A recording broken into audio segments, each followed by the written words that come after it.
Y'all hear me now?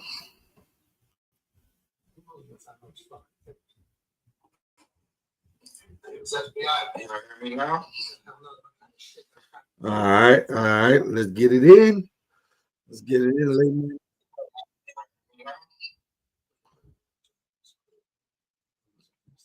I'm bad, y'all. Some technical difficulties. But yeah, man.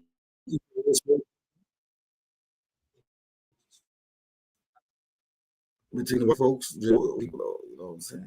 Because let's be honest, some white people that believes in racism and some that don't. And those white people that don't believe in racism starting to not take white people that believe in racism shit. You know what I'm saying? Now you got young people that love the black culture, and you're like, why are these other young people trying to be so racist?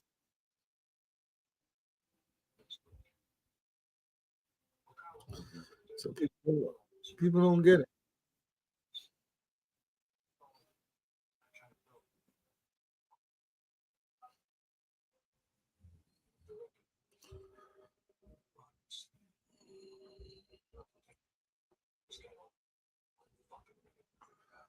Because I don't see a white conservative shooting at Trump and at Charlie Kirk. That means there's some type of conspiracy.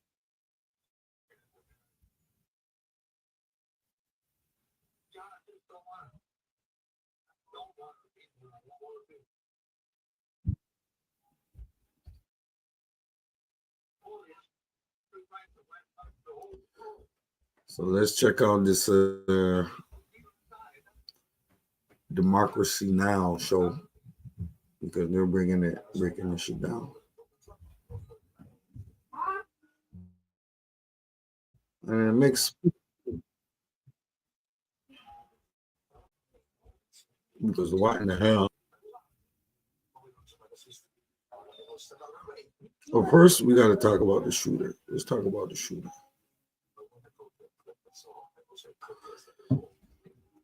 Because his daddy gave him up. If his dad never gave him up, he would have been on the run for a minute. You know what I'm saying? His dad gave him up. Talking about there ain't gonna be this nonsense going on in my house. How did his dad give him up? His dad was bullshitting.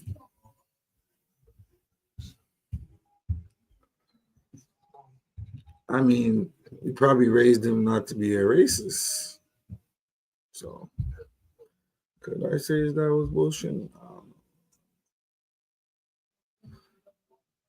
But let's see what Trump is really doing with this murder. Always using it for to further his political agenda.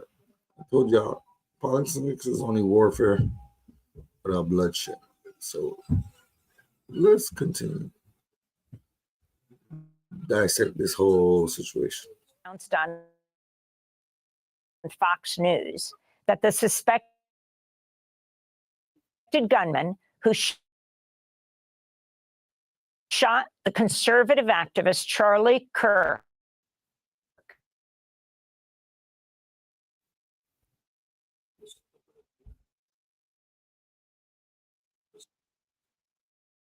degree of certainty came a day after the shot Kirk during an outdoor event at Utah Valley University. A bolt-action rifle was also recovered in a wooded area. In video, the suspected gunman is seen jump. Thursday, President Trump said he'll honor Charlie Kirk with a posthumous Presidential Medal of Freedom, the nation's highest civilian honor. Trump also escalated his attacks on the political left, saying, quote, "We just have to beat the hell out of them." We have a great country. We have radical left lunatics out there, and we just have to beat the hell out of them. On the floor of the House, described the political left as, quote, if we didn't know it already, there is no longer any middle ground. Some of the American left are undoubtedly well-meaning people, but their ideology is pure evil. They hate the good, the truth, and the beautiful, and embrace the evil, the false, and the ugly. This call comes as some lawmakers, including Congressmember Alexandria Ocasio, out of safety concerns. To talk about all of this and more, we're joined by Mehdi Hasan, editor-in-chief and CEO of Zateo, where his new piece is headlined, "Hypocritical Conservatives Are Using Charlie Kirk's Horrific Murder to Cynically Smear the Left." Mehdi, welcome back to Democracy Now! Why don't you lay out what you're seeing in these last few days as we talk about this breaking news that the suspected gunman has been caught? Don't trust anything they say. Kash Patel put out multiple statements over the last 48 hours suggesting that somebody's been caught, somebody's in custody. They leaked to the Wall Street Journal that there was trans ideology on the weapon and then walked it back. We have an administration of gaslighters and serial liars. So unfortunately, in the old days, even if a president lied, you could try and take the bureaucracy or the law enforcement people. Maybe sometimes that they were. Now you have to start from a position of pure skepticism. So I don't believe anything Trump's the person. The problem is, Amy, that since from the moment Charlie Kirk was horrifically murdered on camera, a horrific act, inexcusable act on Wednesday in Utah, from the moment that happened, Republicans, conservatives, prominent figures in this country on the right went to work to blame this on the left, even though the killer was not in custody. Apparently is now. Let's see the alleged killer. No killer in custody, no motive. And yet, for the last 36, 48 hours, we've been told again and again that the left did this. The left killed Kirk. The left has blood on its hands. And I wrote that piece for Zateo because I was deeply frustrated at what I was seeing. It's not just frustrating, it's dangerous, right? Your response to a political assassination, to political violence, cannot be to ratchet up more political violence, more dehumanization and demonization. And the reality is, of course, as I say, we don't know the motive of the killer. Let's say the killer turns out to be someone on the left. Even then, that doesn't mean the right is somehow scot-free here. And that's why I wrote my piece pointing out that the vast majority of right-wing political violence in this country comes from Trump supporters, comes from people on the far right, comes from all sorts of people who have horrific views about minorities and white supremacists. And I laid down the evidence in my piece. For example, this summer. Just a few weeks ago, I know the right wing has been erasing her killing, but Melissa Hortman, the Speaker Emerita of the Minnesota House, was murdered in her home with her husband. Another lawmaker was shot and almost killed with his partner. That was done by a Trump supporter this summer. Trump didn't even bother to show up at the funeral. No one mentions Melissa Hortman's death on the right when they're talking about political violence. We've erased January 6th. We've erased the attack on Josh Shapiro's home earlier this year. We've erased multiple attacks over the years that have been attributed to, or that the suspect turned out to be some kind of Trump supporter. And I think that is why I wrote that piece, because there's a real rewriting of history going on here. It's what far-right regimes do after tragedies like this. They try and weaponize them to go after their enemies. And Trump's made that very clear in all his statements, the radical left. This is a guy who has incited violence himself, including on January the 6th. I wanted to turn to Hunter Kozak. He's the Utah Valley University student who posed a question to Charlie Kirk about gun violence just before Kirk was shot and killed. 5 is a lot, right? I'm gonna give you some credit. Do you know how many mass shooters there have been in America over the last 10 years? Counting or not counting gang violence? Great.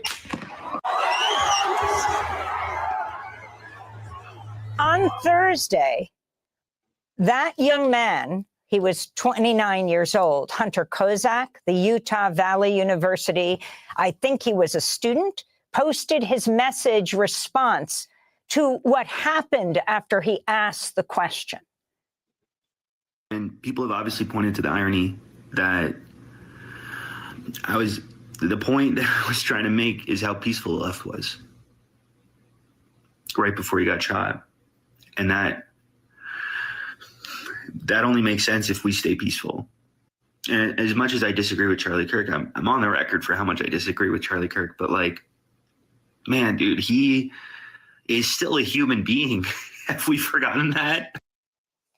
That's Hunter Kozak, who posed the question. He started by asking about how many trans mass shooters Charlie Kirk thought they were, and then talked about that percentage as a number of mass shooters in this country. But as he says, was horrified, as here is Charlie Kirk answering a question about gun violence, then is shot dead.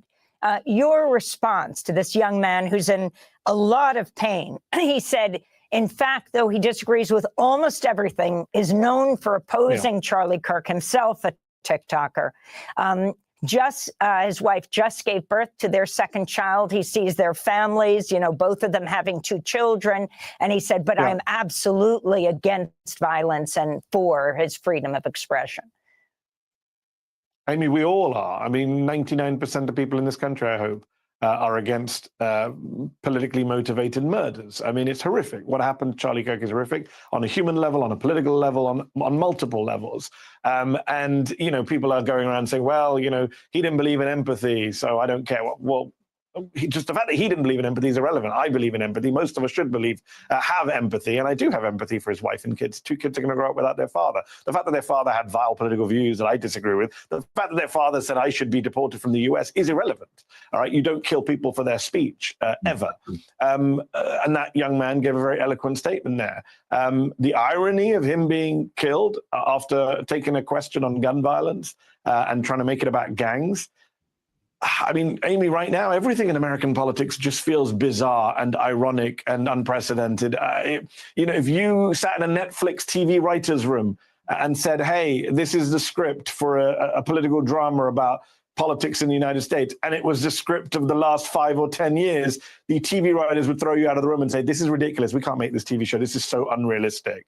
The plot twists, the turns. But that's our daily life right now. I mean, we're all going crazy seeing what happens on a daily basis. It's beyond anything we see on TV or in the movies these days.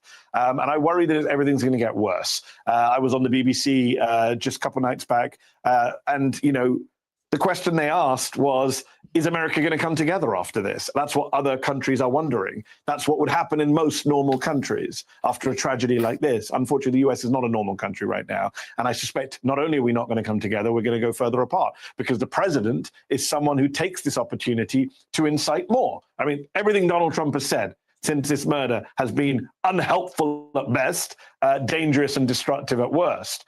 He's not the right leader whenever there's a tragedy, whenever there's a murder or a terrorist attack. That's always been one of my great criticisms of Trump. I have many, but he's not the right person to lead a nation when there is a tragedy or a crisis.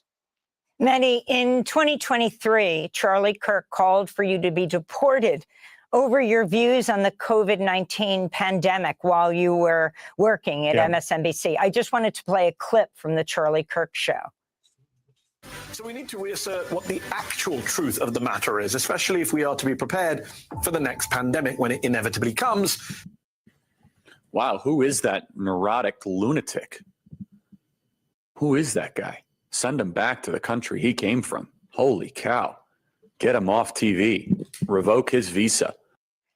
So that was Charlie Kirk. And again, the horror of his murder right now. Your response then, Mehdi, and as you reflect on this now. Yeah, I responded at the time pointing out how racist that statement was. Charlie Kirk was very anti-immigrant. He was very anti-Muslim. People forget this stuff.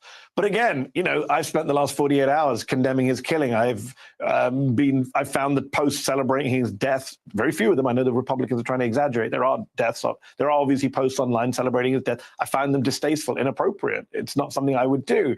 And yet I think to myself, had I been the one shot in the neck and passing away, I wonder what Kirk would have said about me.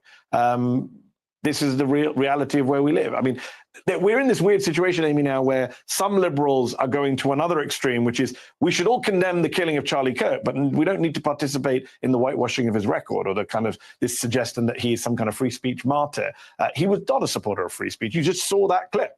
I said something on MSNBC he did not like, I, an American citizen. He said I should be deported from the United States. Is that someone who sounds like they support free speech? He was super anti-Muslim. Just a couple of days ago, he was posting about Islam being the sword with which the left slits the throat of America. He called Muslims conquerors, invaders.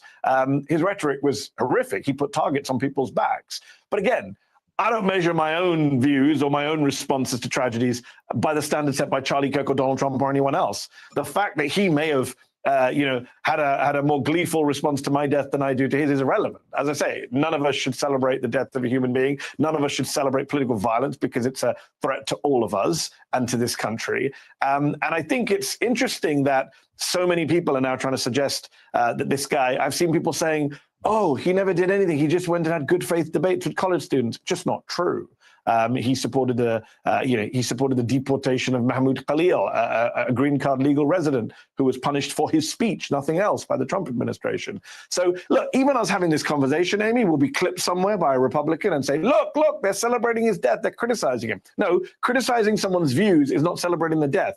We can do two things at once. We can walk and chew gum. We can say it's absolutely outrageous that Charlie Kirk was murdered for his views, and we have absolute empathy for his wife and kids and friends and family. But we can also say those views were horrific. We're not going to suddenly say because he was murdered, his views are somehow good. No, bad people can be unjustly murdered. Bad people can be innocent when it comes to being killed, because even bad people shouldn't be killed for their views. Thanks for watching Democracy Now! On YouTube. Subscribe to the channel and turn on notifications to make sure you never miss a video.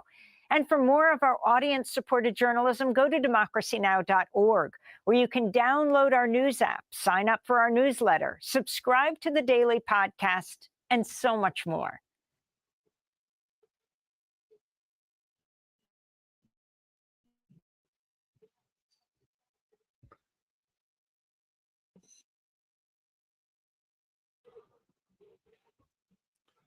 But I think it's on a deeper level.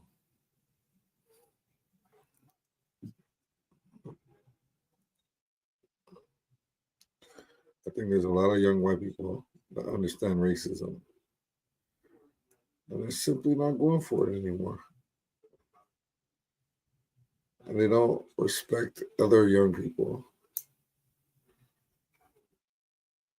playing their role, anti-black sentiments to boost their careers politically. So a lot of white people are not going for it, bro. Not to say it's the right thing to do, but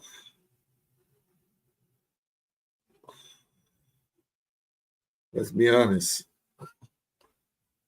The governor of Utah was praying that it wasn't another white person. So the moral fabric of the country is just not where it needs to be, and it's just not the right thing. They just didn't do what they were supposed to do, how they were supposed to do it. And I can't respect it. Let's be honest here. Everything costs money, you know? Everything costs a lot of money, bro.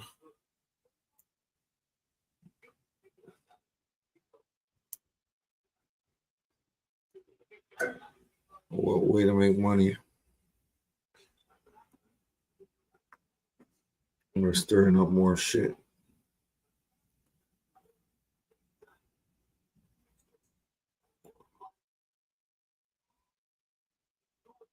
The powers that be will pay tons of money just to see themselves on top. Just to have the optics of them being on top.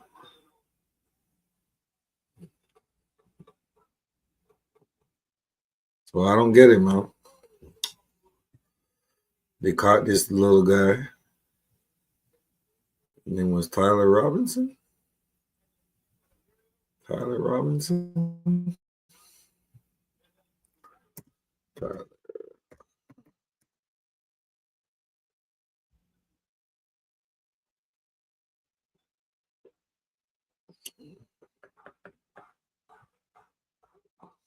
Not only did they catch him,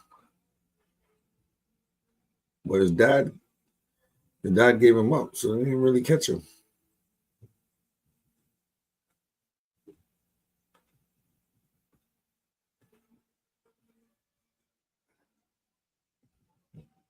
You know what I mean? So it don't really make sense.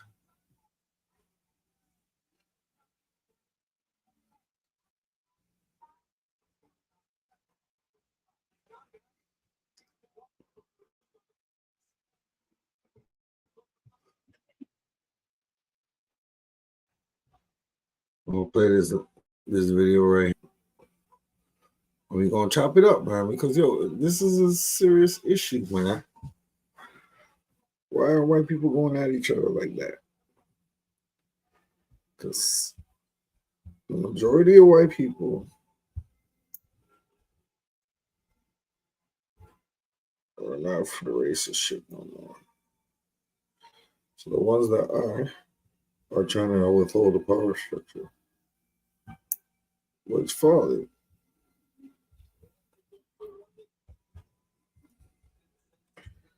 You got a white conservatives that hates Trump's political views.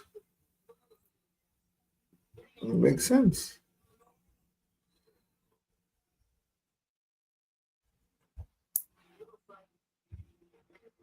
Well, let's see what this little boy got on his mind, because this just sounds crazy to me, bro. It looks like a Manchurian candidate, but I could be wrong.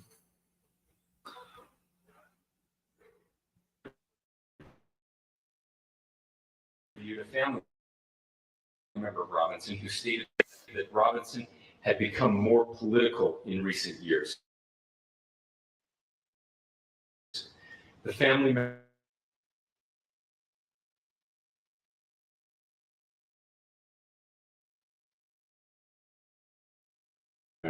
Robinson, mentioned Charlie Kirk and the viewpoints that he had. On the evening of September 11th, a family member of Tyler Robinson reached out to a family friend who contacted the Washington County Sheriff's Office with information that Robinson had confessed to them or implied that he had committed the incident.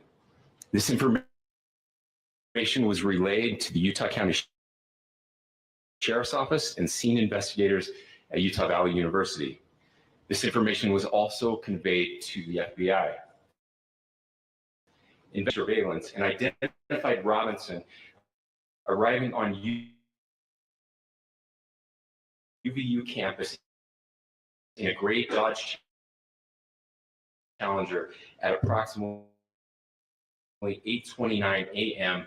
on September. When encountered in person by investigators in Washington County on September 12th, in the early morning hours, Robinson was observed in consistent clothing with those surveillance images. Good morning, ladies and gentlemen. We got him.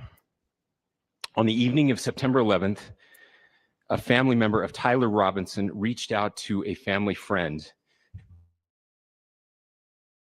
who contacted the Washington County Sheriff's Office with information the incident.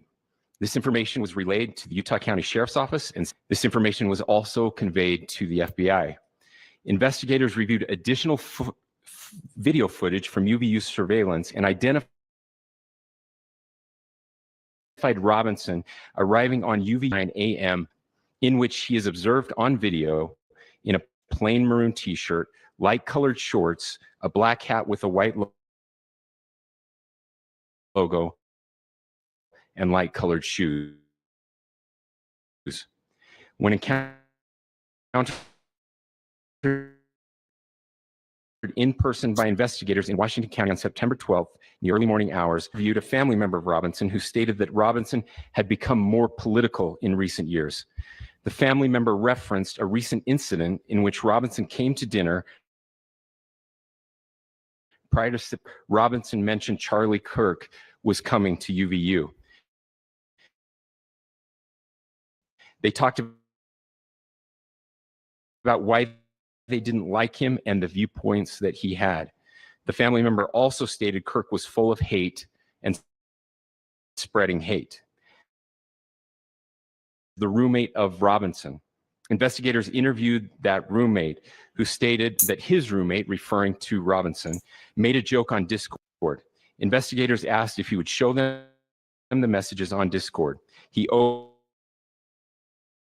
it and showed several messages to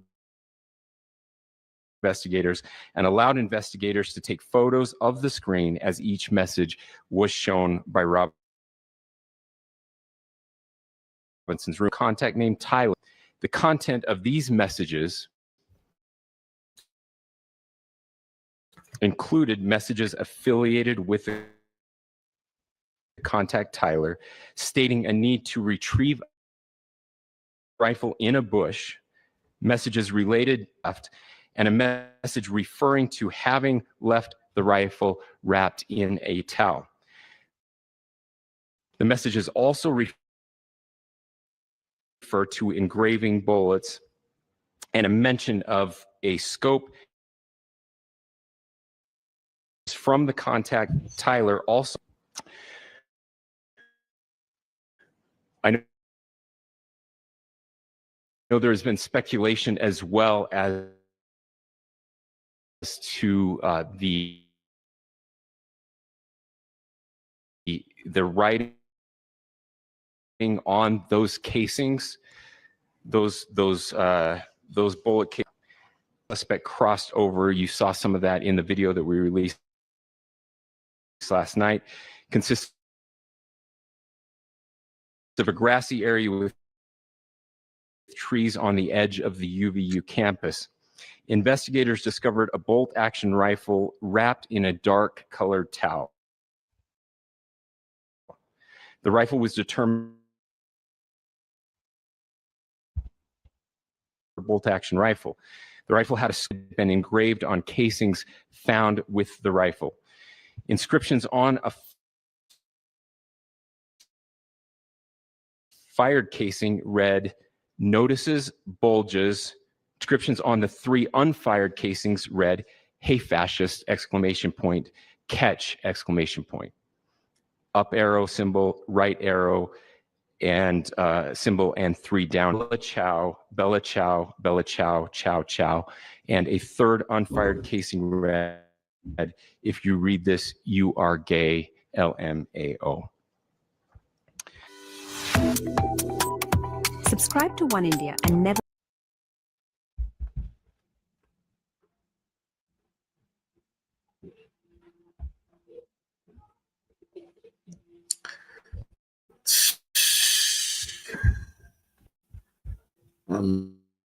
Not crazy.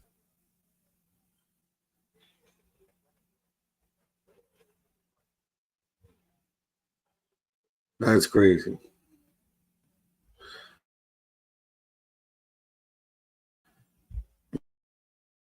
You know, I mean,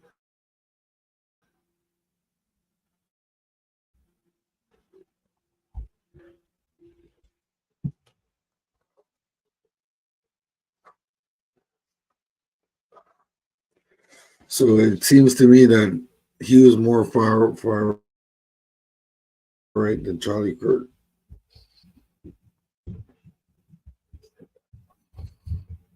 Isn't that crazy?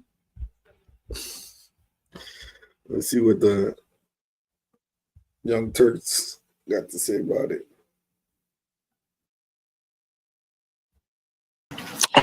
On the evening of September 11th, a family member of Tyler Robinson reached out to a family friend who contacted the Washington County Sheriff's Office with information that Robinson had confessed to them or implied that he had committed the incident. This information was released. It took quite a while after the attack for those to start to come out, but we'll get into criticisms of the investigation soon. For now, we want to talk a little bit about what is known about the suspect suspect. And as was alluded to there by the governor, to a family friend who had contacted the Washington County Sheriff's Office. And so eventually information, was relayed, and they were able to link up. Investigators not only talked to the members of the family, but also to Robinson's roommate, who showed the messages on Discord that he had been the one who did it. Those messages associated with the name Tyler state a need to retrieve a rifle from a drop point, leaving the rifle in a bush, engraving bullets, having left the rifle wrapped in a towel, and a mention of a scope and the rifle being unique. Now, I had seen earlier today, but for now, as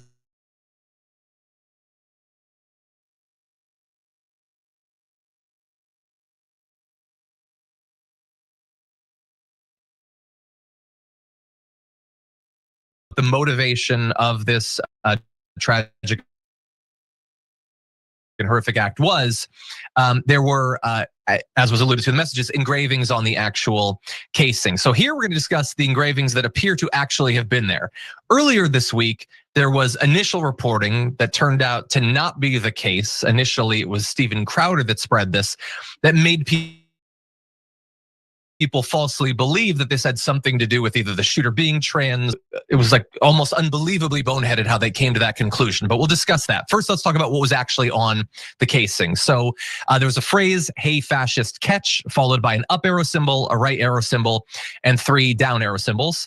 There was the phrase, "Oh, Bella Chow, Bella Chow, Bella Chow, Chow, Chow," as well as, "If you read this, you're gay, LMAO." Now, there was also one more, "Notices bulge, OWO, what's this?" And basically, what's this? This is a variety of phrases that are part of different meme cultures on the internet, and basically the sorts of stuff that you'd be knowledgeable of if you were a gamer on the one hand or way too online on the other. I was familiar with one of them, and we'll get to that in a sec. That would be, of course, "Hey fascist, catch," which initially people pointed to as evidence of the ideological bent of the shooter. That it seems like, well, if he's writing that on a bullet, then he seems to be indicating he thinks Charlie Kirk is a fascist. Now, many people have identified both that phrase as well as the arrows as being references to components of the game Helldivers 2, which I'm familiar with. The arrows are basically a code that is put in on the controller or keypad that brings in a bomb. And the phrase, I'm not familiar with that from the game, but people are saying it is a part of the game. Now, we also should bear in mind the possibility that it is a reference to the game and it's an expression of ideology. That could certainly be true as well. Now, the game itself is a sort of satirical play on a fascist state, sort of scrubbing out democracy around the galaxy. But again, these sorts of memes and like trolling doesn't always have to make logical sense necessarily. So we can't say for sure exactly what it means. But that said, let's turn now to a little bit of video. We'll get in discussion in a sec. First, here's a family member. There is a family member who talked to investigators about some of the radicalization of the shooter. Investigators interviewed a family member of Robinson who stated that Robinson had become more political in recent years. The family member referenced a recent incident in which Robinson came to dinner prior to September 10th, and in the conversation with another family member, Robinson mentioned Charlie Kirk was coming to UVU. They talked about why they didn't like him and the viewpoints that he had. The family member also stated Kirk was full of hate and spreading hate. So we'll get into in a minute a little bit more of the more breaking evidence, possibly pointing to an ideology or a motive. But I want to jump to our panel. Mark, first, I haven't talked to you yet about this story. What do you make about the fact that they caught him and what's been revealed so far? Well, first of all, they didn't really catch him. They picked up the telephone when they were contacted by family members, and I mean that's an important distinction because there's so much peacocking going on. We got him.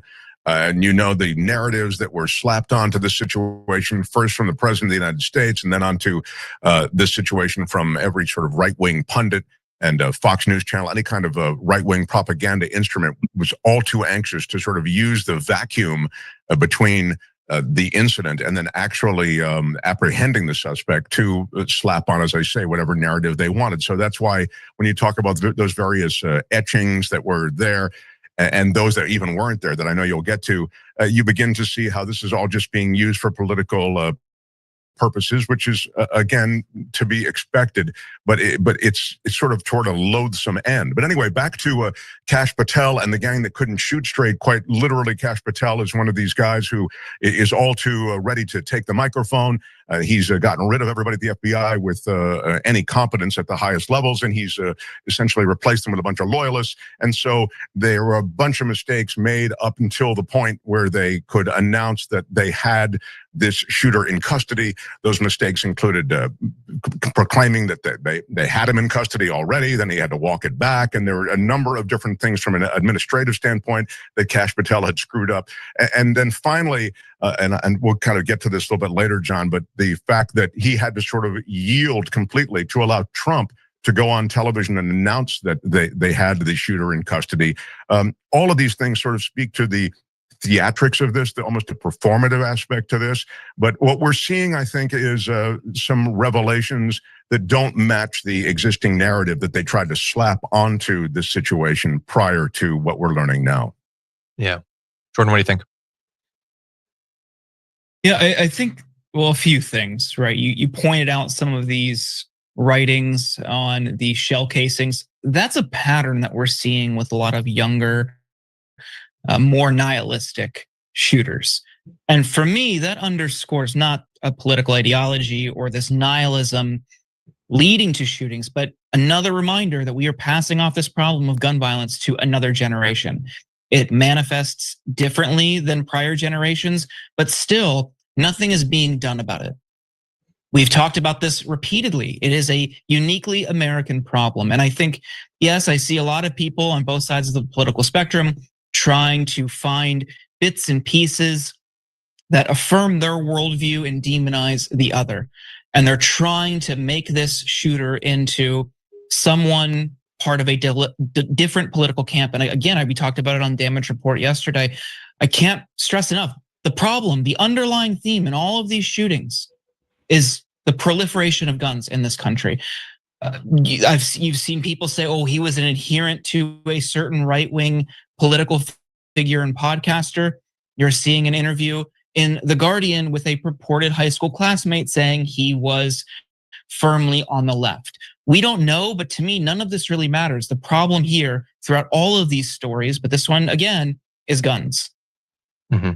Yeah, exactly. And maybe we'll have more details soon. We don't know for sure, but you're right. It seems based on what we've seen, he had access to guns if he wanted them. I mean, he was of age. He could have theoretically, like this sort of gun, generally, I don't know what gun control would have banned this sort of hunting rifle. This is not, it's not a classic like assault style weapon or anything like that. But he knew guns. He grew up around guns. Guns are part of the culture. And so when he turned violent, that's the direction that he lashed out in. Maybe there is more of an ideological component. We'll see. But I do think that nihilism certainly seems to be a part of it. And I would also think it's noteworthy, and we're not going to go into great detail on this. I believe they're going to be talking about it in the second hour of the show. But we're now finding out that the person who on that same day committed a mass shooting at a school appears to have been more traditionally radicalized online by white supremacist, anti-Semitic, right-wing organizations. Now, we can't talk about that because that would distract from Donald Trump's quest to make all of this seem like it's left-wing political violence, but that also happened the same day. And so to your point, the guns do seem fundamentally to be a big part of the problem. Now, well, and to the point also, John, it bears mentioning, I know that it's been said over and over, but I think there's a reason it's been said over and over. I mean, the tragic irony of Kirk being this champion for gun rights and then falling victim to gun violence. I mean, it can't be ignored, and it really can't be overstated. This is America. I mean, America fetishizes guns, and guns are everywhere. You can't have that kind of proliferation, whether it's a nihilism or a radicalized white supremacy in that environment without there being some pretty nasty things as a result. Yeah. Well, in terms of like hard evidence of, what his background might be, and bear in mind, we're interested in this because it's a horrific act. This is sort of the part of the process of coming to understand a story. I understand there are some people that don't care at all about any of this. They're not interested in what the background was or what we could find out about this person. And I totally understand that, but I'm a curious person and I want to know.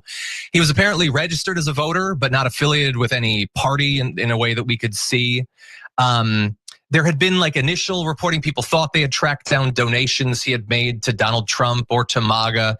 That turned out not to have been the case. Always take with a massive grain of salt any information like that that comes out in the immediate aftermath of a shooting, particularly when it's based on nothing other than the person's name. There are a lot of people, particularly with the name Tyler and Robinson. You cannot assume that simply because that name is in a donation that it's going to turn out to be that particular person. We know that he apparently never attended Utah Valley University, but he did go to Utah State University for one semester and was in some sort of electrical apprenticeship. He's being held right now without bail in a Utah jail. Is expected to be charged with aggravated murder, felony discharge of a firearm causing serious bodily injury, and obstruction of justice. And as of right now, the investigators are saying that he is refusing to talk to them. I don't know generally how that ends up going in these cases. It seems like a person that liked to express, based on what the family has said, liked to express his political opinions. Maybe he'll end up talking and giving more information. We don't know. Every time you ring the bell, This shit is crazy. He said, I don't want to talk to the police. He ain't confessing nothing. So, let's see.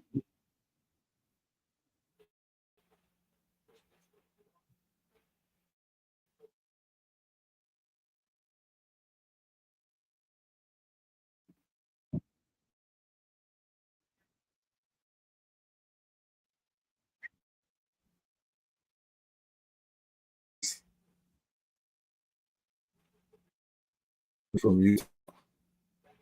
I want to know what his parents' political views are. If his parents don't like Trump, more than likely he won't. It's crazy, y'all. Anyway, so boy Mac Mizzle, you know my sleep. Keep it real in the field. Forget how they feel.